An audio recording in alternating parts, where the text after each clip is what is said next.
नमस्कार दोस्तों, कैसे हो आप सब? आशा करती हूँ आप स्वस्थ एवं खुशहाल होंगे। आज हम सुनेंगे कहानी क्षय, जिसे लिखा है मनु भंडारी जी ने। इससे पहले कि आप कहानी में खो जाएं, आपसे अनुरोध है कि आप चैनल को सब्सक्राइब कर लीजिए ऐसी ही और बेहतरीन कहानियाँ सुनने के लिए। तो चलिए कहानी शुरू करते हैं। सावित्री के यहाँ से लौटी तो कुंती यों ही बहुत थका हुआ महसूस कर रही थी। उस पर से टुन्नी के पत्र ने उसके मन को और भी बुरी तरह मथ दिया। पापा को भी 2 बार खांसी का दौरा उठ चुका था। वह जानती थी कि वे कुछ बोलेंगे नहीं, पर उनका मन कर रहा होगा कि टुन्नी को वापस बुला ले। रात में लेटी तो फिर उस पत्र को खोलकर पढ़ने लगी। दीदी, मेरा यहाँ मन जरा भी नहीं लगता। सारा समय पापा की और आपकी याद आती रहती है। स्कूल वालों ने भी मुझे 8वीं में ही भर्ती किया है। उस दिन तुम मेरे हेडमास्टर साहब के पास चली जाती तो कितना अच्छा होता। पूरा 1 साल बच जाता। तुमने मेरा इतना सा काम भी नहीं किया। दीदी, पूरा 1 साल बिगड़वा दिया मेरा। क्या सचमुच ही उसने टुन्नी का साल बिगड़वा दिया? नहीं नहीं, जो कुछ उसने किया ठीक ही किया। कोई उसके पास इस तरह की सिफारिश लेकर आए तो उसका वश चले तो वह स्कूल के फाटक से ही निकाल बाहर करे। वह शुरू से ही इतना कहती थी कि टुन्नी पढ़, मेहनत कर, पर उस समय पापा को टुन्नी बच्चा लगता था। अब फेल हो गया तो जान पहचान का फायदा उठाओ, सिफारिश करो। उसने जो कुछ किया ठीक किया। स्कूल में यह सब देखकर उसका मन आक्रोश, दुख और ग्लानि से भर जाता है। पर होता है और वह देखती भी है। लेकिन उससे क्या हुआ? वह स्वयं ऐसा कभी नहीं करेगी। जिस दिन पापा ने उससे यह बात कही थी, वह अवाक सी उनका मुंह देखती रह गई थी, जैसे विश्वास ही ना हो रहा हो कि पापा भी कभी ऐसी बात कर सकते हैं, और वह भी कुंती से। कुंती आज जो कुछ भी है, विचारों से, विश्वास से पापा की ही तो बनाई हुई है। लेकिन पापा बदल गए हैं, बहुत बदल गए हैं। शायद यह बीमारी ही ऐसी होती है कि आदमी को बदलना पड़ता है। कुंती स्वयं महसूस करती है कि उसके जिस आदर्शवाद और दृढ़ आत्मविश्वास पर पापा कभी गर्व किया करते थे, उसी पर आज वे शायद दुख महसूस करते हैं। उन्हें लगता है जैसे कुंती को बनाने में वो कहीं भूल कर बैठे हैं। वह अपना मन टटोलने लगी। क्या सचमुच ही कुछ गलत विश्वास और गलत सिद्धांत वह पाल बैठी है? सामने वायलिन पड़ा था। वह उठी और वायलिन लेकर छत पर चली गई। जब उसका मन बहुत खिन्न होता है, उसे वायलिन बजाना बहुत अच्छा लगता है। रात के सन्नाटे में मन का अवसाद जैसे संगीत की स्वर लहरियों पर उतर उतर कर चारों ओर बिखरने लगता है। वह आंख मूंद कर बेसुध सी वायलिन बजाने लगी। उसकी त्रस्त आत्मा, खिन्न मन और शिथिल शरीर धीरे धीरे सब थिरकने लगा। वह किसी और ही लोक में पहुंच गई। खौं खौं खौं, पापा की लगातार खांसी से उसकी तन्मयता टूटी। एकाएक ही अंगुलियां शिथिल हो गई और वायलिन ठोड़ी के नीचे से सरककर छाती पर आ टिका और वह नीचे आ गई। पापा को आज तीसरी बार दौरा उठा था। उन्हें दवाई दी और पास बैठकर तब तक पीठ सहलाती रही जब तक वे शांत होकर लेट ना गए। जब वह अपने कमरे में आकर लेटी तो रात करीब आधी बीत चुकी थी। आज सावित्री के यहाँ उसका पहला दिन था। उसे ख्याल आया, कल जब वह स्कूल जाएगी तो मिसेस नाथ उसे देखकर वैसे ही व्यंग्यात्मक ढंग से मुस्कुराएंगी। उनकी इस मुस्कुराहट ने हमेशा ही उसके मन में घृणा पैदा की है। उसे लगा जैसे कल वह इस मुस्कुराहट का सामना नहीं कर सकेगी। उसका उपहास करती, उस पर आरोप लगाती सी मिसेस नाथ की मुस्कुराहट अंधेरे में एक बार उसके सामने कौंध गई। कुंती ने करवट बदली तो मकान मालिक के बच्चों के मास्टर का दयनीय सूखा सा चेहरा उसके आंखों के सामने उभर आया। एक यह व्यक्ति है जिसने उसके मन में हमेशा अपने काम के प्रति अरुचि उत्पन्न की है। ओह, क्या क्या कल्पनाएं थी उसके मन में अध्यापन को लेकर। लेकिन मिसेस नाथ, यह मास्टर, कुंती ने फिर करवट बदल ली। एक महीने में ही घर का जैसे सब कुछ बदल गया। उसे वह दिन याद आया जब वह डॉक्टर के यहाँ से पापा की एक्सरे प्लेट के साथ रिपोर्ट लेकर आई थी और पता चला कि उन्हें क्षय रोग है। रास्ते भर वह यही सोचती आई थी कि पापा को रिपोर्ट कैसे देगी, उन पर उसकी क्या प्रतिक्रिया होगी। दवाइयों का लंबा नुस्खा और हिदायतों की लंबी सूची समस्या के दूसरे पहलू को भी उभार उभार कर रख रही थी। कैसे करेगी वह सब? करना तो सब उसी को है। पिछले 4 सालों से इस घर के लिए वही तो सब कुछ करती आई है।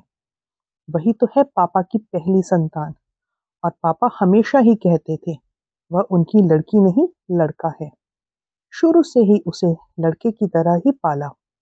बचपन में वह लड़कों के साथ खेली, लड़कों के साथ पढ़ी और अब लड़कों की तरह ही घर को संभाल रही है।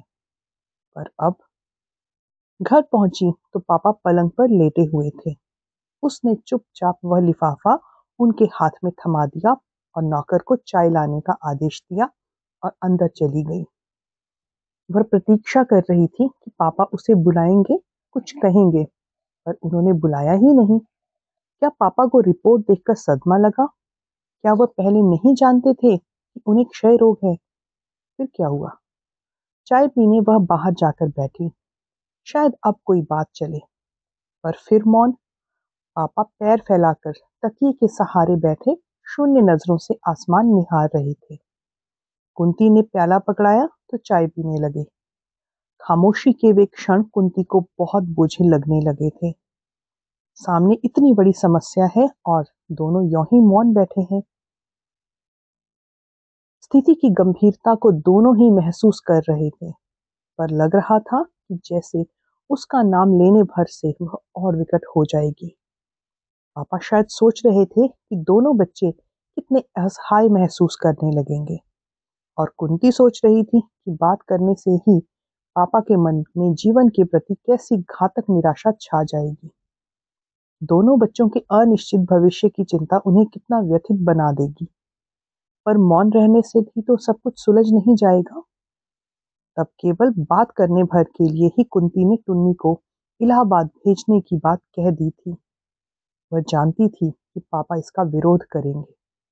अपने बच्चों को वे एक दिन के लिए भी अपनी आंखों से दूर नहीं कर सकते थे। वे टुन्नी था भी सबसे छोटा, सबसे लाडला, पर वे कुछ नहीं बोले। धीरे से बस इतना कहा, भेज देना। कुंती को लगा जैसे पापा विवश होकर कह रहे हों, मैं कौन होता हूँ कुछ कहने वाला, कुछ टोकने वाला। अब तो तुम ही सब कुछ हो, जो चाहे सो करो।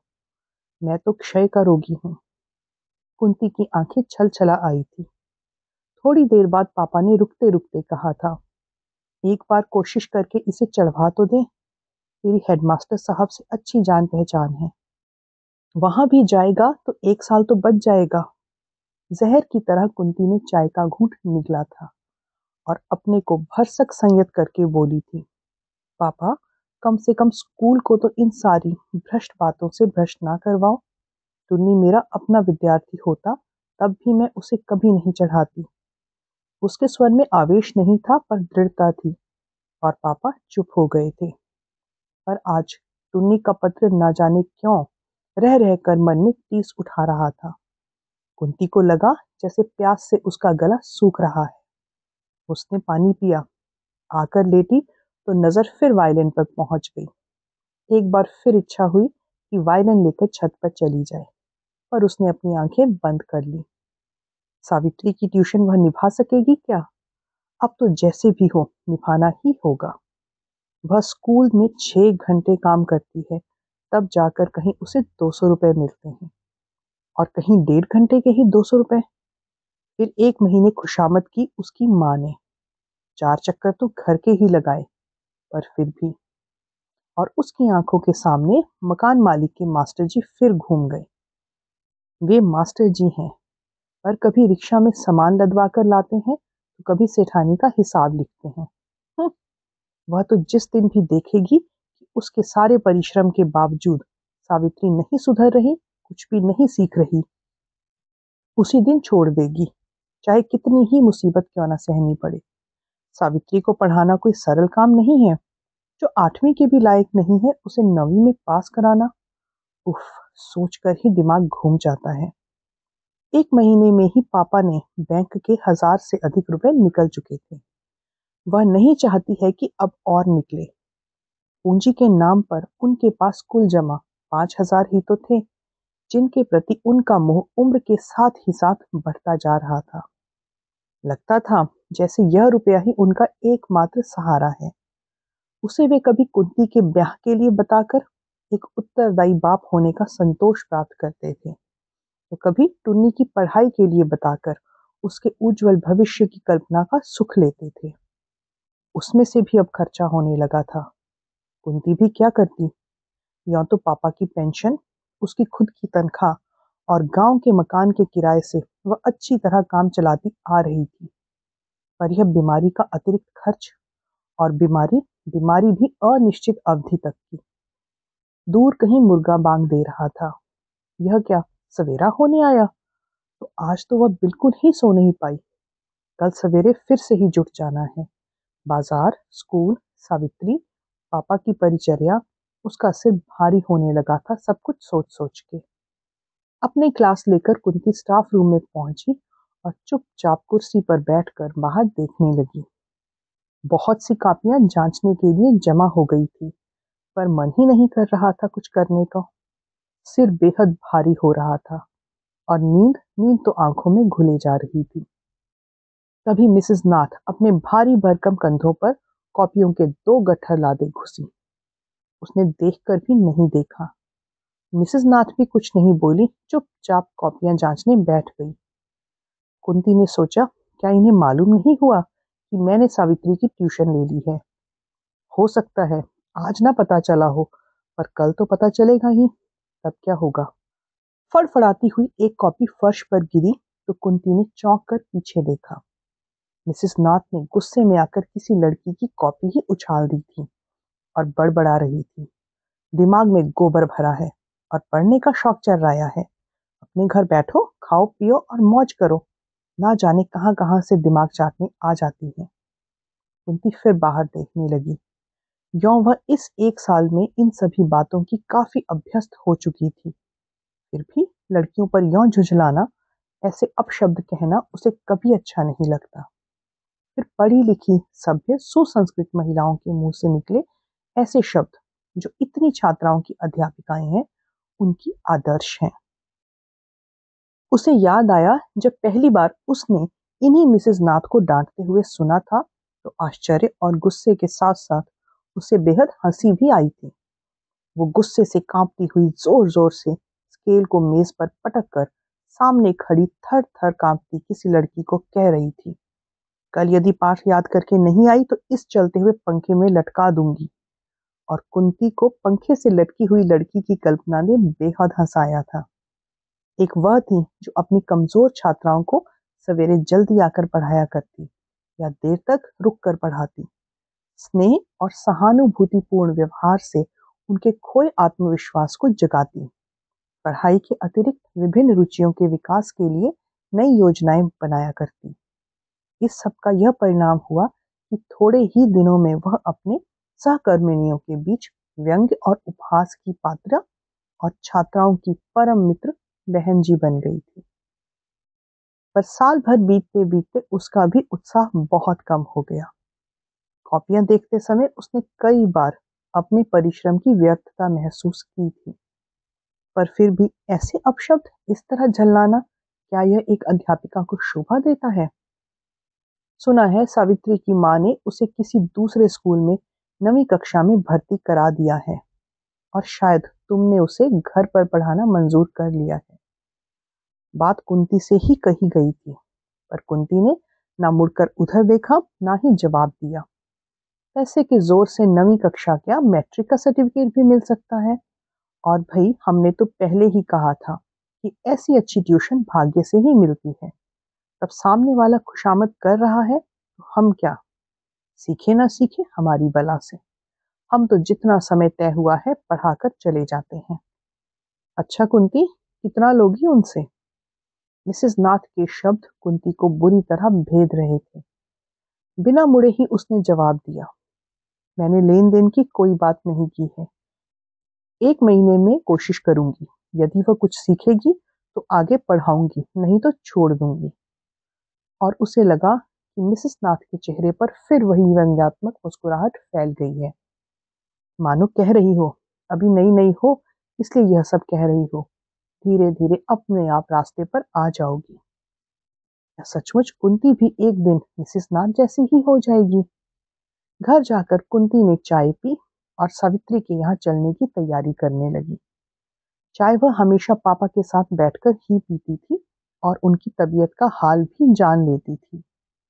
यों तो नौकर अच्छा है, फिर भी उसने रमा बुआ को लिख दिया है कि वे गांव से आ जाएं। उसका तो काफी समय घर के बाहर ही निकल जाता है। घर का कोई आदमी पापा के पास होना ही चाहिए। वह उठने लगी तो पापा ने कहा, अभी अभी तो स्कूल से आई है, थोड़ी देर आराम कर ले। वह बैठ गई। जानती है कि देर कर देने से ट्राम बस में ऑफिस की भीड़ हो जाती है, घुसना लगभग असंभव सा हो जाता है। फिर भी पापा की बात टालना नहीं चाहती थी। उसके इस दोहरे परिश्रम से पापा यों ही काफी दुखी हैं। इस सब के लिए वे अपने को ही उत्तरदायी समझते हैं। कुंती उनके दुख को किसी भी प्रकार बढ़ाना नहीं चाहती थी। इस बीमारी ने कितना विवश, कितना निरीह बना दिया है पापा को।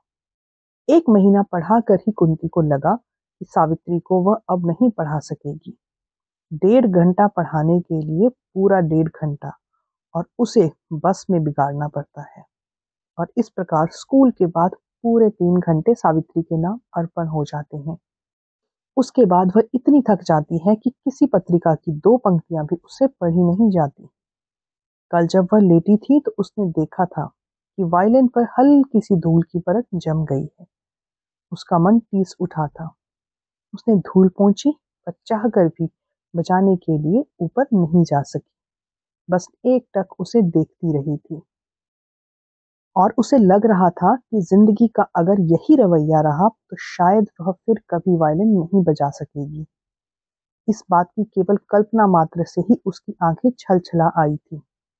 नहीं नहीं, जो भी होगा वह सहन कर लेगी, पर कल ही सावित्री की माँ से कह देगी कि अब वह नहीं पढ़ा सकेगी।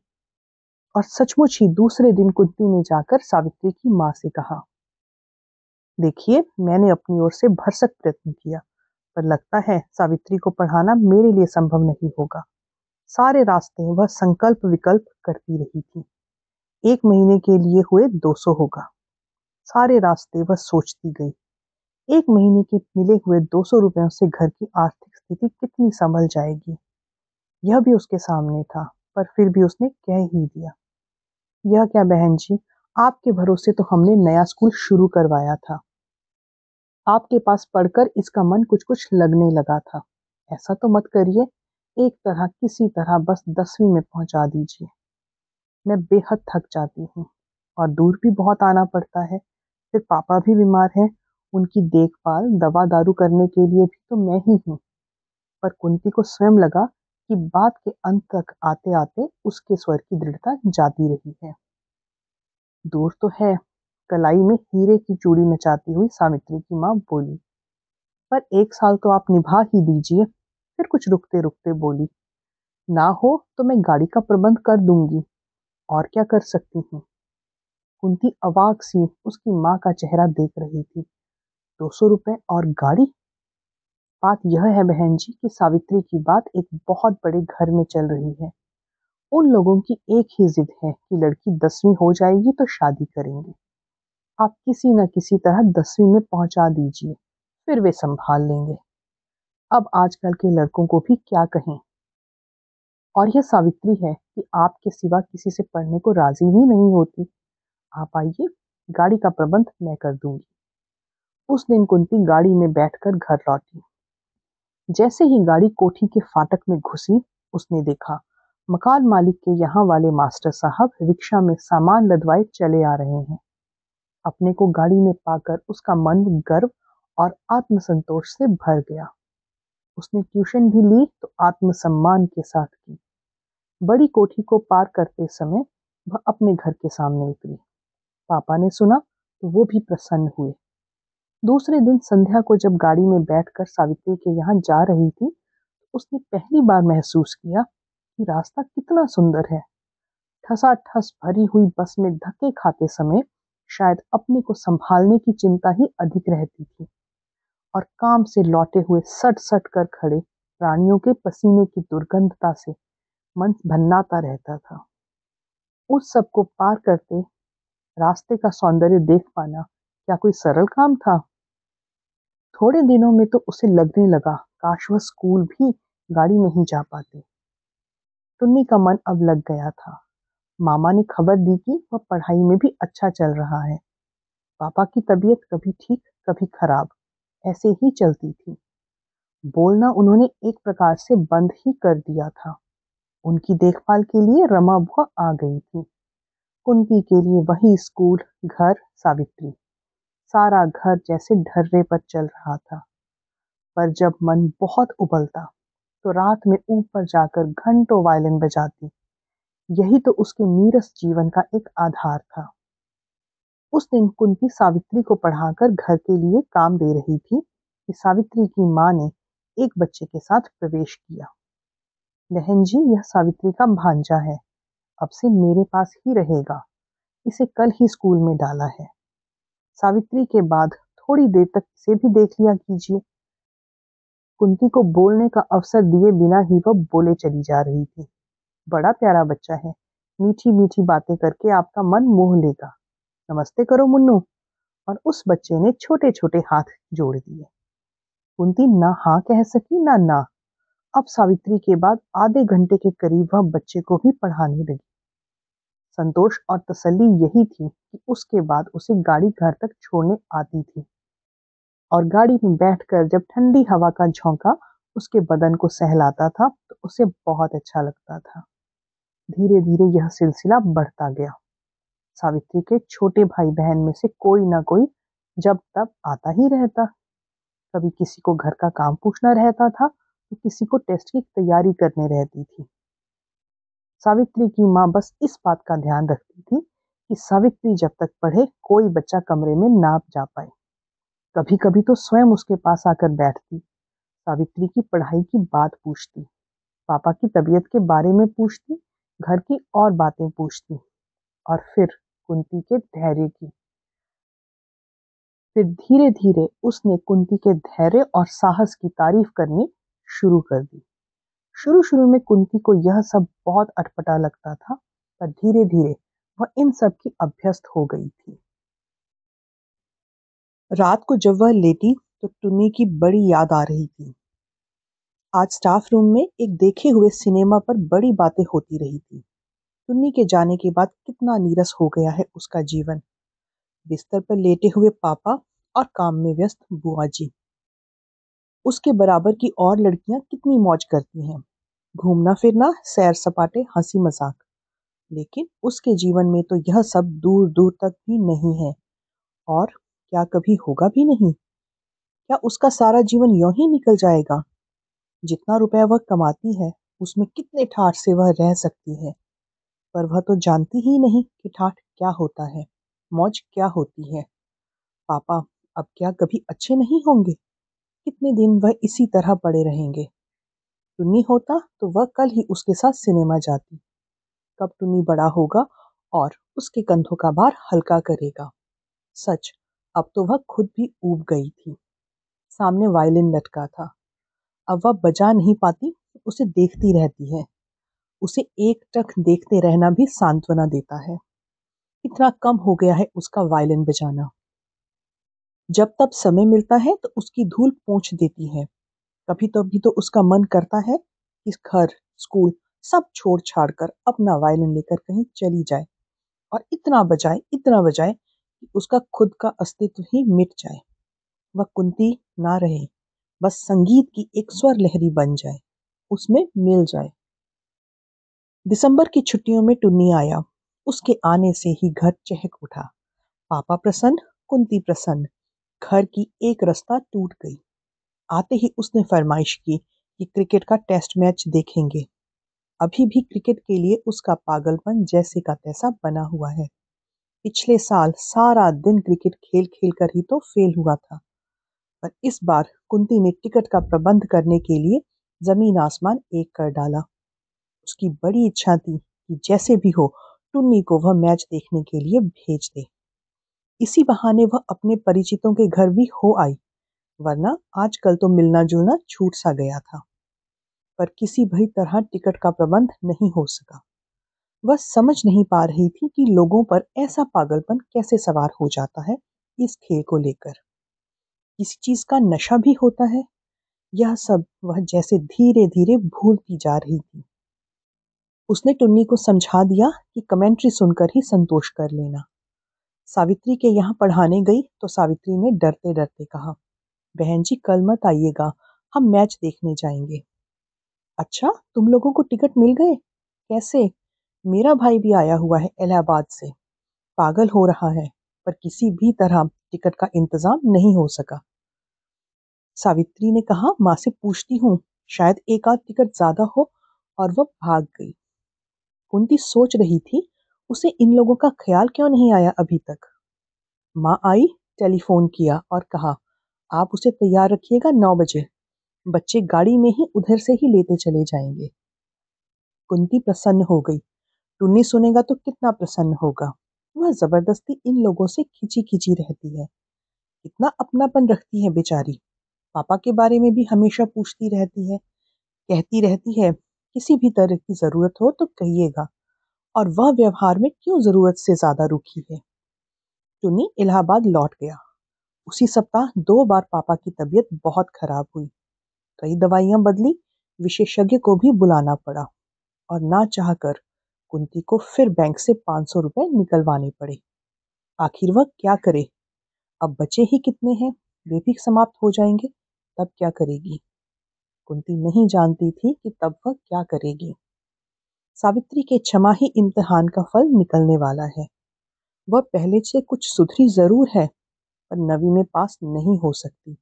यह कुंती पहले से ही जानती है। उसने तो पहले कहा भी था, पर उसकी माँ को एक ही जिद है कि जैसे भी हो उसे 10वीं में भेजना है। तो वह क्या करे? पूरा परिश्रम करती है, जी जान लगाकर पढ़ाती है। परीक्षा फल अच्छा नहीं निकला तो माँ क्या कहेगी उसकी। वह पहुंची तो पहले से ही सावित्री की माँ से मुलाकात हुई। लीजिए, आपकी ही बात कर रही थी, इस बार मेरा एक काम आपको करना होगा। कुंती की जिज्ञासु आंखें उसकी माँ के चेहरे पर टिक गई। मेज की दराज में से एक थैला निकालकर वह बोली, उस दिन आपके भाई ने जैसा स्वेटर पहना था वैसा एक मेरे लिए भी बना दीजिए। मैं तो यह काम नहीं जानती, स्वेटर बुनाई सिलाई मुझे कुछ नहीं आती, लेकिन उसका स्वेटर मुझे बहुत पसंद आया। बाहर किसी के बुलाने पर माँ थैला मेज पर छोड़कर चली गई और फिर लौटकर आई ही नहीं। कुंती लौटी तो उसके हाथ में ऊन का थैला था। घर आते ही बुआ ने बताया, डॉक्टर साहब आए थे और एक नुस्खा दे गए हैं। उसने बिना देखे ही नुस्खा पर्स में पटक दिया। पापा के पास पहुंची तो वे आंखें बंद किए सो रहे थे। एक क्षण वह उनके मुरझाए जर्द चेहरे को देखती रही, फिर भारी मन से लौट आई। उस रात उसने खाना भी नहीं खाया, चुपचाप पड़ी पड़ी वायलिन को ही देखती रही। फिर आंखें मूंदी तो कोरों से आंसू ढुलक पड़े। आखिर जिस बात का डर था वही हुआ। सावित्री छमाही इम्तिहान में फेल हो गई। कुंती पहुंची तो देखा सावित्री रो रही थी और उसकी माँ का पारा चढ़ा हुआ था। कुंती को देखते ही बोली, यह देखिए, यह निकला रिजल्ट। आप तो कहती थी कि अब सुधर रही है, निकल जाएगी। सभी में तो फेल हुई है ना? नहीं बहन जी, अब तो यह पढ़ाई छुड़ानी ही पड़ेगी। पढ़ना लिखना इसके बस की बात नहीं। फिर वह सगाई की बात भी खत्म हुई। अब कौन पैसा पानी की तरह बहाए। देखूं? कुंती ने रिपोर्ट हाथ में लेते हुए कहा, पेपर्स इतने खराब नहीं किए थे कि सभी में फेल हो जाती, पर उसे तो रिपोर्ट में लाल धब्बे के सिवा कुछ भी नहीं दिखाई दे रहा था। सावित्री की रिपोर्ट के लाल धब्बे, पापा के कफ में खून के लाल धब्बे, सब जगह बस लाल लाल। मैं तो अभी भी कहती हूँ कि आप एक बार इसके स्कूल जाइए, इसके टीचर से मिलिए। स्कूल जाने से बात ही दूसरी हो जाएगी। कुछ उम्मीद हो तो पढ़ाई जारी रखें, नहीं तो किस्सा खत्म करें। और कुंती सोच रही थी उसके घर आकर उसकी खुशामद करने वाली माँ, और एक यह माँ क्या दोनों एक ही हैं? मैं स्कूल जाकर पता लगाऊंगी, बात करूंगी। वार्षिक परीक्षा में तो इसे पास करवाना ही है। अब आप जिम्मा ले तभी पढ़ाऊंगी। जैसे भी हो पास करवा दीजिए बहन जी। कुंती जानती है कि ऐसा जिम्मा कोई नहीं ले सकता, और ले तो निभा नहीं सकता। फिर भी उसने कहा वह पूरी कोशिश करेगी। और सचमुच कुंती सावित्री के स्कूल गई। सौभाग्य से वहां की अध्यापिकाओं में एक पुरानी परिचिता मिल गई। पर वहां वह पूछताछ के अतिरिक्त कर ही क्या सकती थी। वह सावित्री को और ज्यादा मेहनत से और अधिक समय देकर पढ़ाने लगी। अभी सावित्री का पढ़ना बंद हो जाए तो इस तो के बारे में तो वह सोच भी नहीं सकती। गर्मी आई तो कुंती के नीरस बोझिल उदास दिन और भी लंबे हो गए। अब उसे ना पापा की बीमारी की चिंता थी, ना स्कूल में काम की कोई दिलचस्पी थी, और ना ही सावित्री को पढ़ाने में। फिर भी वह मशीन की तरह सब करती थी। अब तो सावित्री की माँ की कोई भी बात उसे बुरी नहीं लगती। लौटते समय कभी कोई बच्चा साथ हो जाता, और सावित्री की माँ आजकल के जिद्दी बच्चों को कोसती हुई कह देती, बहन जी जरा 2 मिनट से उतरकर इसे जूते दिलवा दीजिएगा। ये ड्राइवर लोग तो ठगा लाते हैं। बच्चे भी क्या हैं, बात मुंह से निकली नहीं कि चीज पहले चाहिए। कुंती मरती क्या करती, दिलवा देती। अब टुन्नी आ जाएगा। वह बेसब्री से टुन्नी की प्रतीक्षा कर रही थी। उसके आने से स्थिति में किसी तरह का भी अंतर पड़ने वाला नहीं था। फिर भी वह उसकी प्रतीक्षा कर रही थी। कितनी ही बार उसने पड़े पड़े सोचा कि टुन्नी के आते ही कह देगी, टुन्नी ले, अब तू संभाल। मैं नहीं जानती तू छोटा है या बड़ा। जो तेरी समझ में आए कर। मैं कहीं चली जाती हूँ। पापा का ठेका मैंने अकेले तो नहीं लिया। अब तक मुझ में दम रहा, मैंने संभाला। अब एक भी दिन मुझसे नहीं संभलता। और जब जब उसने ऐसा सोचा, वह घंटों रोई। वह अपने पापा से ऊब गई है। क्यों? क्यों जाने अनजाने मनाने लगी थी कि या तो पापा अच्छे हो जाएं, या फिर वो इससे आगे सोच नहीं पाती थी। सावित्री को पास कराने के लिए उसने रात में देर देर तक जाग जाग कर प्रश्नों के उत्तर लिखे और कटवाए। इम्तिहान के दिनों में वह सुबह शाम दोनों समय पढ़ाने गई। इतना सब करने पर भी नहीं पता था कि वह पास होगी या नहीं। अचानक एक दिन पापा को जोर की कै हुई और सारा फर्श खून से भर गया। कुंती सख्ते में आ गई। बुआ ने तो रो रो कर घर भर दिया। डॉक्टर, दवाई, इंजेक्शन, भाग दौड़, पागलों की तरह कुंती ने सब किया। वह खुद नहीं जानती थी उसमें इतनी शक्ति कहाँ से आ गई। विशेषज्ञ के कहने पर पापा को अस्पताल में भर्ती करवा दिया गया। कुंती अस्पताल से लौटी तो बुआ ने सारा घर धो रखा था। घर में पैर रखते ही उसे एक विचित्र सी अनुभूति हुई। उसे लगा जैसे वह पापा को कुछ दिनों के लिए हॉस्पिटल में नहीं, वरन हमेशा हमेशा के लिए कहीं छोड़ आई है, और जहां से वे अब कभी नहीं लौटेंगे।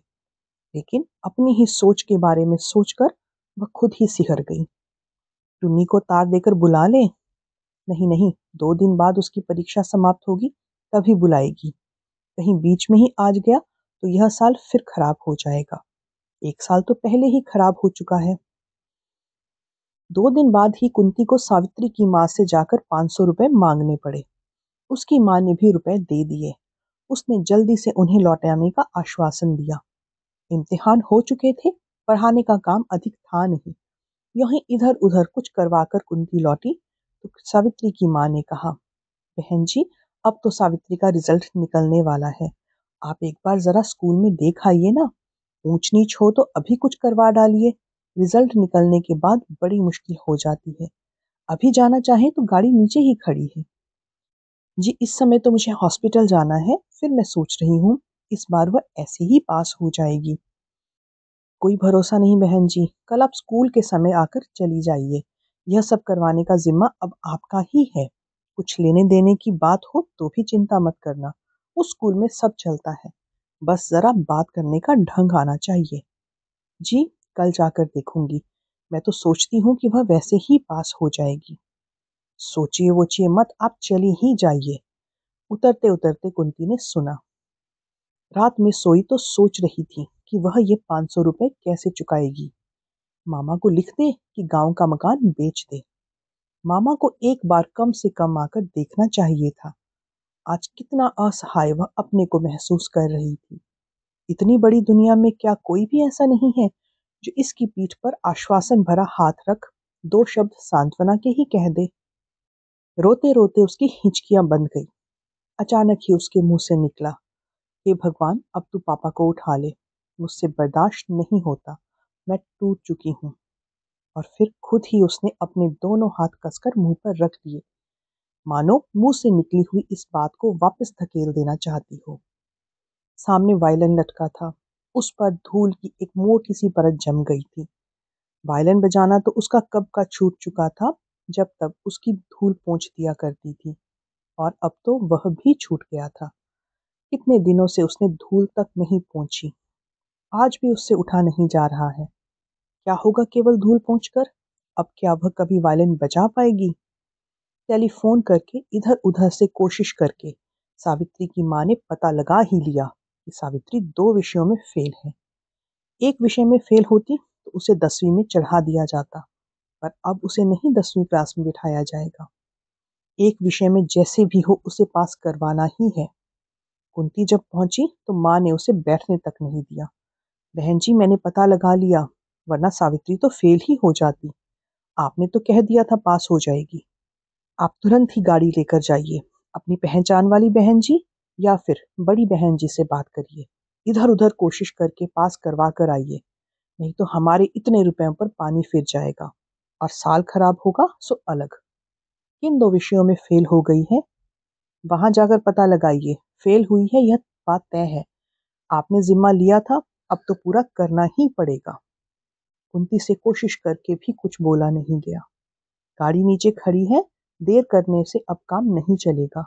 2 दिन बाद तो रिजल्ट ही निकल जाएगा, फिर कितनी मुश्किल होगी कुछ करवाने में। और हाँ, ना हो तो कुछ रुपए लेकर जाइए। ढंग से बात करने से सब कुछ हो जाता है इस स्कूल में। हमने 9वीं में भर्ती करवा ही दिया था, अब आप 10वीं में चढ़ा दीजिए। कुंती बिना बोले चुपचाप नीचे उतर गई। सबसे पहले वह अपनी परिचिता के पास गई, पर वह समझ ही नहीं पा रही थी कि क्या कहे, कैसे कहे। उसकी मित्र काम करते हुए इधर उधर की बातें कर रही थी। तुम बहुत दुबली दिखाई दे रही हो, पापा कैसे हैं, टुन्नी की पढ़ाई कैसी चल रही है, आदि आदि। कुंती स्वयं नहीं जानती उसने क्या कहा, कैसे कहा। बस उसे इतना ही याद है कि वह एक और अध्यापिका से मिली, प्रधानाध्यापिका से भी मिली थी। उनसे मिलने के लिए काफी देर तक उसे बाहर प्रतीक्षा करनी पड़ी थी। वह बैठी भी रही थी। उसे याद नहीं कि उसे उनसे कुछ आश्वासन मिला था या नहीं।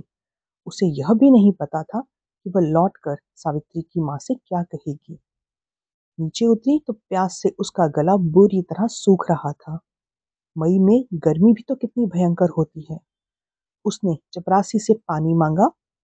उधर से एक भारी भरकम महिला हंसती हुई पेपर्स का बंडल लिए हुए गुजरी। कुंती को लगा महिला मिसेस नाथ से कितना मिलती जुलती है। चपरासी ने पानी लाकर दिया।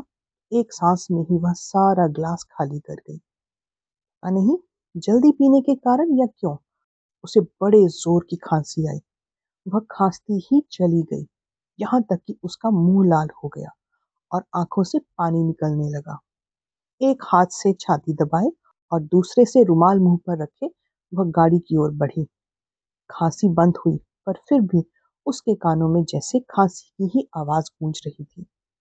एकाएक कुंती को लगा कि उसकी यह खांसी, यह खोखली खोखली आवाज पापा की खांसी से कितनी मिलती जुलती है। हूबहू वैसी ही तो है। सहम कर उसने गाड़ी के शीशे में देखा, कहीं उसके चेहरे पर भी तो वैसा कुछ नहीं है जो उसके पापा के चेहरे पर है। तो दोस्तों, ये थी आज की कहानी। कहानी कैसी लगी हमें कमेंट करके ज़रूर बताइएगा। अगर कहानी अच्छी लगी तो इसे लाइक कीजिए और शेयर कीजिए, और ऐसी ही और बेहतरीन कहानियाँ सुनने के लिए चैनल से जुड़े रहिए। मिलती हूँ फिर एक और नई कहानी के साथ। तब तक अपना ध्यान रखिए। धन्यवाद।